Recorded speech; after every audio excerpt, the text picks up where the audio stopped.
Here's to the crazy ones. The misfits. The rebels. The troublemakers. The round pegs in the square holes. The ones who see things differently. They're not fond of rules, and they have no respect for the status quo. You can quote them, disagree with them, glorify or vilify them. About the only thing you can't do is ignore them. Because they change things. They push the human race forward. And while some may see them as the crazy ones, we see genius. Because the people who are crazy enough to think they can For all change of the history, world, people have challenged the status quo, strayed from the norm, and thought differently than everyone else. They've thought outside the box. Although many ridiculed or put down the ideas of these divergent thinkers, their outside-of-the-box thinking led to success. Comedy has been a staple of entertainment throughout all of time, and the stand-up show is a cherished feature of it. Richard Pryor combined the movie and comedy worlds when he released the first stand-up comedy movie in 1979, experiencing huge success in the venture, inspiring many comedians later to copy the formula. This way of thinking can bring success in many different aspects of life, from the prior mentioned stand-up movement and entertainment to technological advancements and exploration.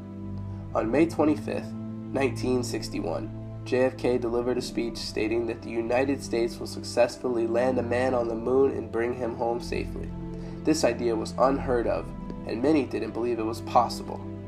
But with the help of hard work and divergent thinking of America's scientists, the United States successfully landed Neil Armstrong on the moon, dispersing all of the doubters. Before dreaming of sending a man to space, man had the much simpler dream of flying.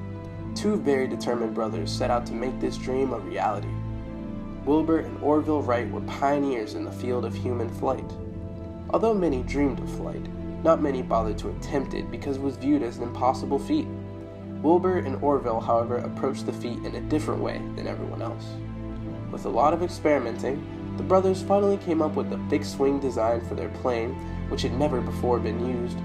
On December 17, 1803, Wilbur and Orville finally succeeded and successfully made the first ever sustained airplane flight.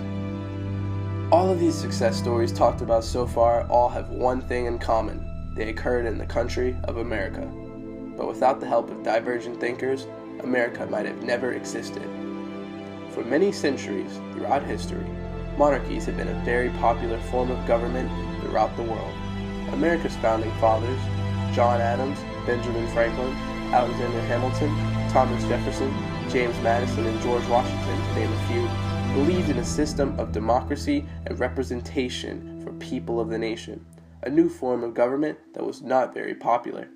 With determination, the founding fathers fought for their freedom from an oppressive, autocratic government and implemented their own system of democracy, leading to a country that has been known as a world power for decades. The oppressive government America freed themselves from was Britain. They managed to clean up their act and adopted a constitutional monarchy, which finally led to parliamentary constitutional monarchy with a prime minister recognized as the leader of the nation. This position of prime minister had never before been held by a woman until a lady named Margaret Thatcher came along. When Thatcher came into power in Britain, many countries, including hers, tried to solve their economic problems using a welfare state system. Thatcher came along and realized that this was not the most effective way to solve these problems. Thatcher reversed the increase of welfare in Britain, and the country saw a massive increase in their economic prosperity. Margaret Thatcher's ability to think outside the box led to her very successful career as Britain's Prime Minister. Although never an official political leader, Mahatma Gandhi had a great effect on the country of India. Known as one of the greatest civil rights leaders of all time, Gandhi used nonviolent protests to seek changes in the world. Through his different way of thinking and different way of approaching these problems, Gandhi successfully made many changes in civil rights and influenced other famous civil rights leaders such as Martin Luther King Jr. and Cesar Chavez. Time and time again, some find a way to take a classic field of study, hobby, or institution and innovate it in a way never seen before mining these creative gold mines to strike it rich. The facts and the data have all been laid out for you. Taking an issue and approaching it from unconventional angles has been proven to ensure success throughout history. There are many risks that come with adopting this radical way of thinking. However, the rewards are limitless. Are you ready to think like a freak?